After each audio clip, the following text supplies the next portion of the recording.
For the laser sight, we have 5 different pieces.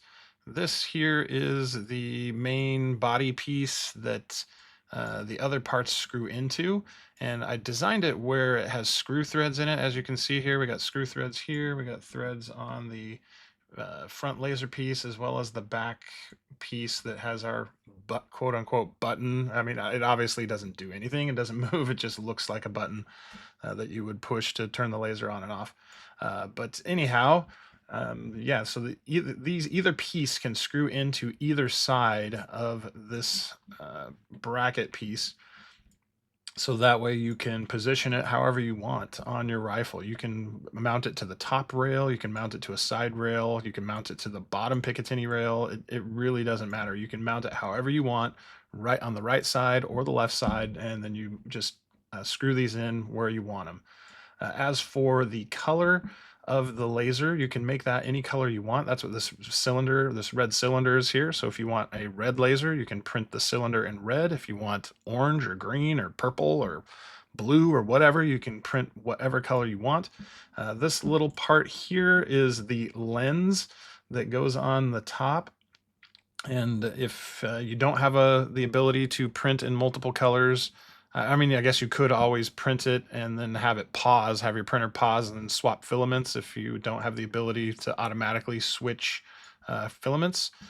Or you can, of course, print this little lens separately out of clear, or I guess you can do whatever you want. This is just what I do.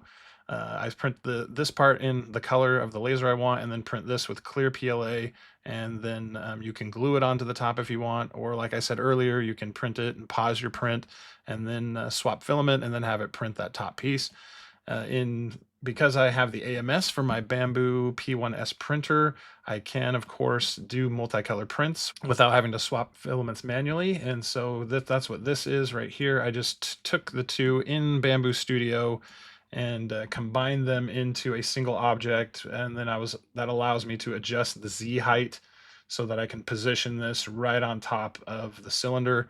So then it will print automatically by itself. And then you can, of course, take this cylinder and insert it into the back of the laser bot housing thing here, and then screw it all together and mount it using an M4 by 30 millimeter screw, and you're good to go.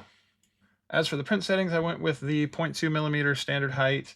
And then on the seam, I did do a scarf joint seam, and I went the contour and then just had it go to the nearest. If we look at our sliced models here, we can see support that I used was tree supports at a threshold angle of 15.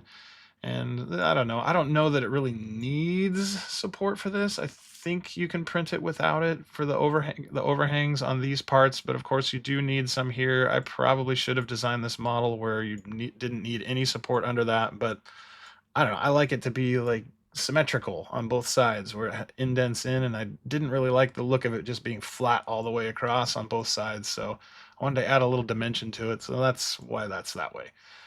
But anyhow, other settings, see, I didn't really change anything here.